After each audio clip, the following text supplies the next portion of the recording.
नमस्कार, MPSC बाबा ट्रिक्समध्ये आपले सर्वांचं स्वागत आहे. आता या व्हिडिओमध्ये आज आपण पॉलिटीच्या कलमांवरील 5 प्रश्न पाहणार आहोत. आयोगाने विचारलेले त्या 5 पैकी तुम्हाला जर 4 आले तर तुमचा पॉलिटीचा अभ्यास चांगला आहे असं आपण समजू. बघा, खालील कोणत्या कलमानुसार उच्च न्यायालय हे अभिलेख न्यायालय म्हणून काम करतात. खालील कोणत्या कलमानुसार उच्च न्यायालय हे अभिलेख न्यायालय म्हणून काम करतात. नुकतीच कंबाईन ग्रुप बी प्री 2024 फेब्रुवारीमध्ये झाली, तिला हा प्रश्न आला होता. हा प्रश्न भरपूर विद्यार्थ्यांनी चुकवलेला आहे. बघा, 4 ऑप्शन आहेत, 215, 216, 217 आणि 218. तर बघा, याचं योग्य आन्सर आहे ए 215. आता याला ट्रिक्सनुसार कसं लक्षात ठेवायचं बघा.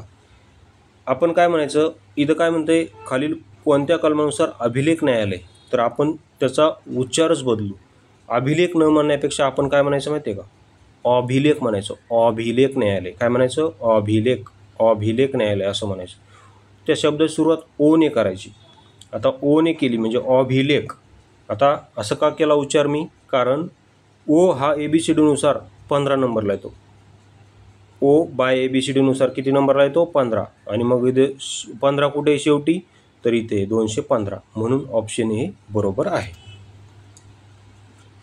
त्यानंतर पुढचा प्रश्न बघा. पुढचा प्रश्न काय आहे पहा.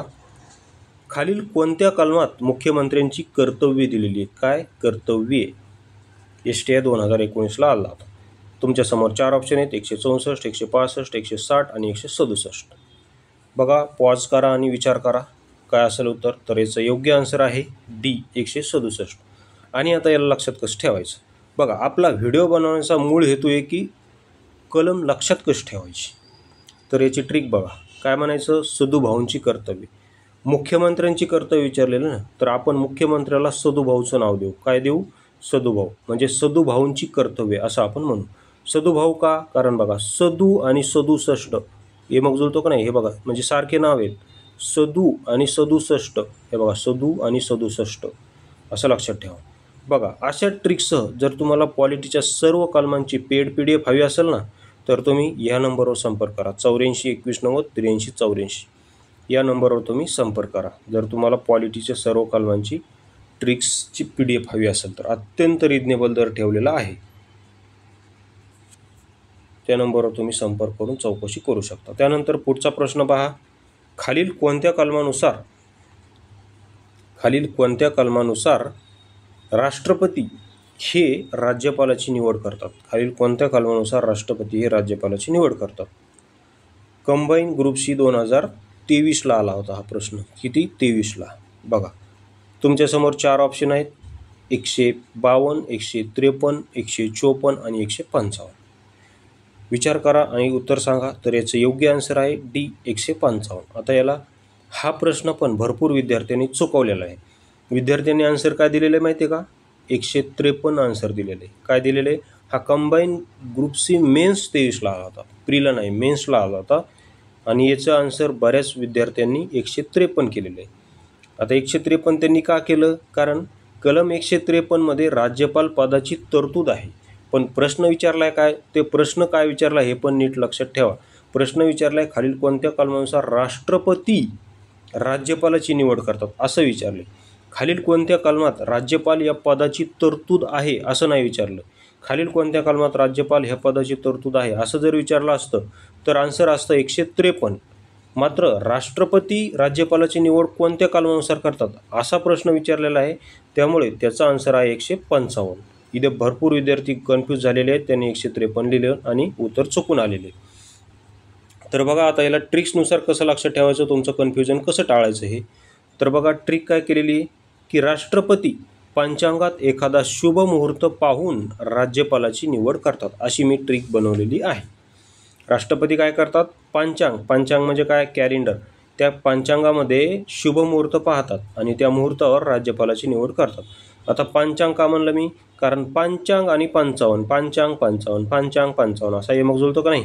आणि दोन्ही शब्द सुरुवात प ने होते, पंचांग 55, पंचांग 55. म्हणून याचं योग्य आन्सर काय, 155.